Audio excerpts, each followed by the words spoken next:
기독교 강요 4권 제17장 48번째. 그리스도의 피에 사제만 참여하는 것은 성경적 역사적 근거가 없음. 실로 사탄의 일꾼들은 평소 성경을 조롱해 오던 습관대로 이 사안에 대해서도 중상을 일삼고 있다. 우선 그들은 교회가 단순한 행위로부터 항구적으로 준수해야 할 규범을 이끌어내서는 안 된다고 주장한다. 그러나 이것이 단순한 행위라고 하는 것은 거짓말이다. 왜냐하면 그리스도는 단지 잔을 제공하는 데 그치지 않으시고 사도들에게 이후에도 그렇게 행해야 할 의무를 제정하셨기 때문이다.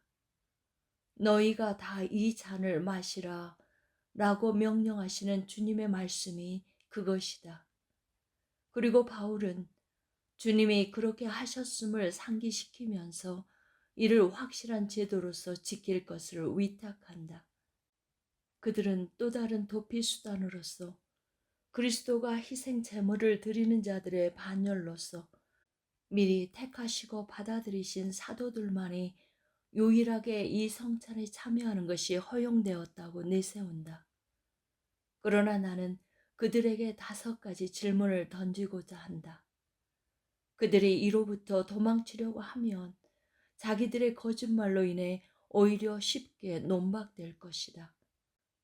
첫째, 어떤 신탁이 하나님의 말씀과 동떨어진 이 해결책을 그들에게 계시했는가?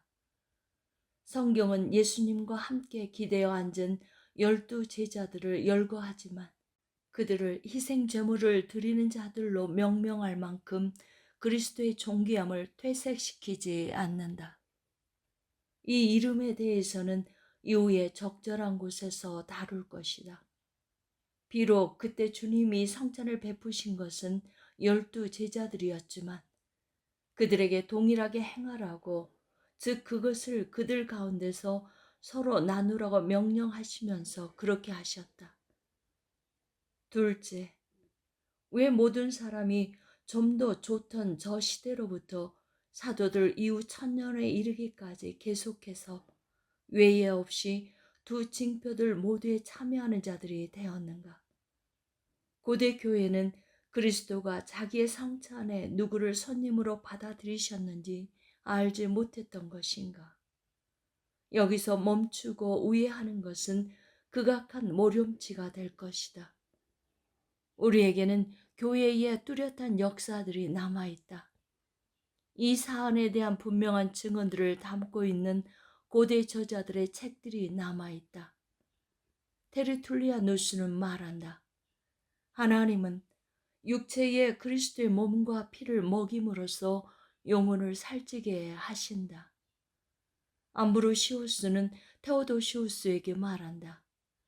어떻게 당신은 이런 두 손으로 주님의 거룩한 몸을 취하려고 하십니까? 어떻게 감히 당신의 입으로 값진 피의 잔에 참여하려고 하십니까? 히에로니무스는 성찬식을 행하고 주님의 피를 회중에게 나누는 사제들에 대해서 언급한다. 크리소스토무스는 말한다. 구약 율법과 같이 사제가 부분을 먹고 회중이 부분을 먹는 것이 아니다. 하나의 몸과 하나의 잔이 모든 사람에게 배설된다. 성찬식에 관계되는 것들은 모두 사제와 회중에게 공통되다. 아우구스티누스는 수많은 곳에서 이를 입증한다. 49번째. 이에 대한 헬라와 라틴 저자들의 증언들.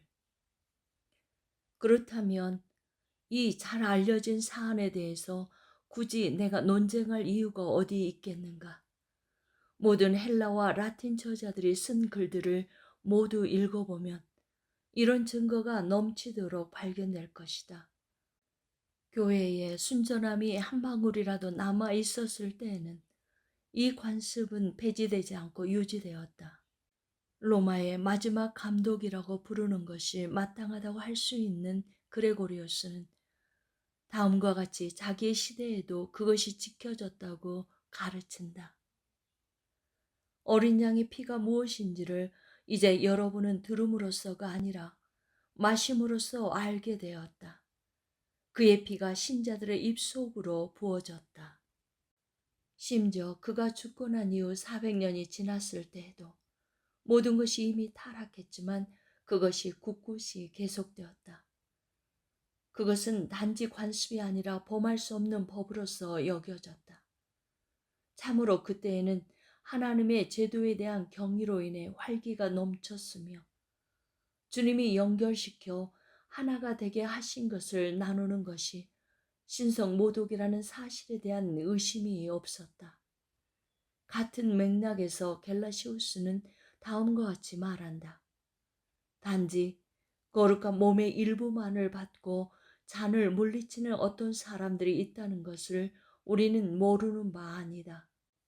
의심할 나위 없이 그들은 일종의 미신에 얽매여 있기 때문에 성례 전체를 받든지 아니면 그 모두로부터 배척되든지 해야 한다. 왜냐하면 그 신성 모독을 범하지 않고는 이 비밀을 나눌 수 없을 것이기 때문이다. 사람들은 이런 관습을 지켜야 하는 이유들에 대한 키프리아누스의 말에 주목했을 때 의당 그것에 감동을 받아 그리스도인의 마음을 갖게 되었다. 싸우려고 나서는 사람들에게 그리스도의 피를 주는 것을 부인한다면 어떻게 그들에게 그리스도에 대한 고백 가운데서 자기들의 피를 흘려야 한다고 가르치거나 요구할 것인가? 먼저 교회에서 그들에게 그들이 가진 교제의 권리에 부합하게 주님의 잔을 마시는 것을 허락하지 않는다면 어떻게 그들을 순교의 잔에 합당하게 만들겠는가? 저 유명한 겔라시우스의 교룡을 사제들에게 국한시키는 교회법 학자들의 중상은 너무나 유치함으로 논의할 필요가 없을 것이다. 쉬운 번째, 주님은 떡을 받은 모든 사람이 다 잔을 받아야 함을 말씀으로써 제정하심. 셋째, 왜 주님은 마치 사탄의 교활함을 염두에 두고 미리 이를 반대라도 하시듯이 떡에 관해서는 단순히 먹으라고만 말씀하셨으나 잔에 관해서는 다 마시라고 말씀하셨는가?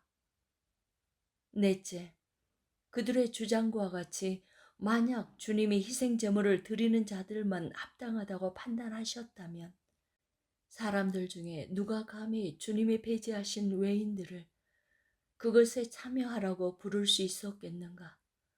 자기의 선물에 참여하도록 허락하실 수 있는 유일한 분의 명령 없이 그 선물에 대한 아무 권세도 없는 자가 어떻게 감히 그 선물에 참여하라고 할 수 있었겠는가?